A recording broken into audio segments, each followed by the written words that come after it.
ಚುನಾವಣಾ ಆಯೋಗಕ್ಕೆ ರಾಹುಲ್ ಗಾಂಧಿ ಅವರು ಕೌಂಟರ್ ಕೊಟ್ಟಿದ್ದಾರೆ. ಚುನಾವಣಾ ಆಯೋಗದ ಮುಖ್ಯ ಆಯುಕ್ತರಾಗಿರುವಂತಹ ಜ್ಞಾನೇಂದ್ರ ಅವರ ಮಾತು ಒಂದ್ ಕಡೆ ಆದ್ರೆ, ಚುನಾವಣಾ ಆಯೋಗಕ್ಕೆ ರಾಹುಲ್ ಗಾಂಧಿ ಕೌಂಟರ್ ಕೊಟ್ಟಿದ್ದಾರೆ.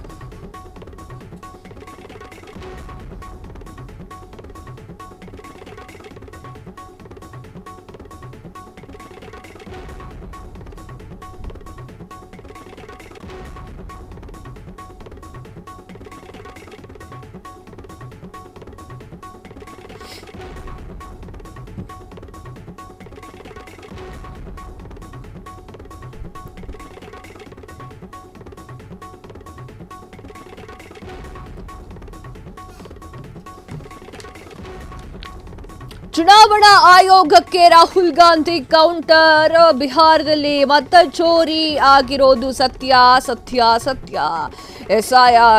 ಎಸ್ಐಆರ್ ಮೂಲಕ ಅಕ್ರಮವಾಗಿ ಗೆಲ್ಲಲು ತಂತ್ರ.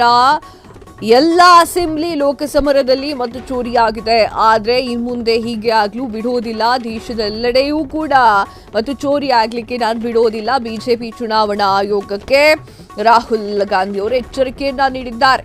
ಬಿಜೆಪಿಯವರು ಪ್ರೆಸ್ ಮೀಟ್ ಮಾಡಿದ್ರೆ ಅಫಿಡವಿಟ್ ಹೇಳಲ್ಲ, ನಾವು ಮಾಡಿದ್ರೆ ಮಾತ್ರ ಅಫಿಡವಿಟ್ ಕೇಳುತ್ತೆ ಎಸಿ. ಇದ್ಯಾವ ನ್ಯಾಯ ಅಂತ ಹೇಳಿ ರಾಹುಲ್ ಗಾಂಧಿ ಅವರು ಕೇಳಿದ್ದಾರೆ. ಬಿಹಾರದ ಮತದಾರರು ಅಧಿಕಾರ ರ್ಯಾಲಿಯಲ್ಲಿ ರಾಹುಲ್ ಗಾಂಧಿ ಅವರು ಗುಡುಗಿದ್ದಾರೆ. ರಾಹುಲ್ ಗಾಂಧಿ ಅವರು ಮತ ಚೋರಿ ವಿಚಾರಕ್ಕಾಗಿ ಸಾಕಷ್ಟು ಪ್ರತಿಭಟನೆಯನ್ನ ಮಾಡ್ತಾ ಇದ್ದಾರೆ.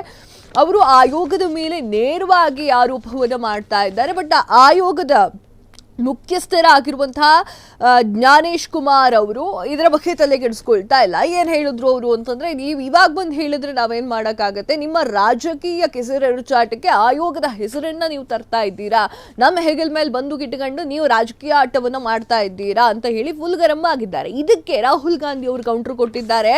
ಏನು ಅಂತಂದ್ರೆ, ಬಿಹಾರದಲ್ಲಿ ನಡೆದಿರುವಂತಹ ಎಲೆಕ್ಷನ್ ಮತಗಳ್ಳತನ ಇದೆಯಲ್ಲ, ಇದ್ಯಾವತ್ತೂ ನಾನು ಸಹಿಸೋದಿಲ್ಲ. ಇಲ್ಲಿ ಅಂತಲ್ಲ, ದೇಶದ ಎಲ್ಲಾ ಕಡೆಯಲ್ಲೂ ಕೂಡ ಮತಗಳ್ಳತನ ಆಗಿದೆ. ಆ ಮತಗಳ್ಳತನನ್ನ ನಾನು ಸಹಿಸೋದಿಲ್ಲ ಅಂತ ಹೇಳಿದ್ದಾರೆ. ಬಿಜೆಪಿ ಪ್ರೆಸ್ ಮೀಟ್ ಮಾಡಿದ್ರೆ ಅಫಿಡವಿಟ್ ಕೇಳದ ಹಾಗಲ್ಲ, ನಾವು ಮಾಡಿದ್ರೆ ಮಾತ್ರ ಅಫಿಡವಿಟ್ ಕೇಳ್ತಾ ಇದೆ ಇಸಿ ಅಂತ ಹೇಳಿ ರಾಹುಲ್ ಗಾಂಧಿ ಅವರು ತುಂಬಾ ಮಾತುಗಳಿಂದ, ಕಟುವಾದ ಮಾತುಗಳಿಂದ ಎಲ್ರಿಗೂ ಕೂಡ ಎಚ್ಚರಿಕೆ ಸಂದೇಶವನ್ನ ಕೊಟ್ಟಿದ್ದಾರೆ ಅಂತ ಹೇಳಿದ್ರೆ ಮೋಸ್ಟ್ಲಿ ತಪ್ಪಾಗಲ್ಲ.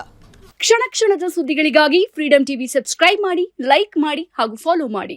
ಹೊಸ ಸುದ್ದಿಗಳ ನೋಟಿಫಿಕೇಶನ್ಗಾಗಿ ಬೆಲ್ ಐಕಾನ್ ಮೇಲೆ ಕ್ಲಿಕ್ ಮಾಡಿ.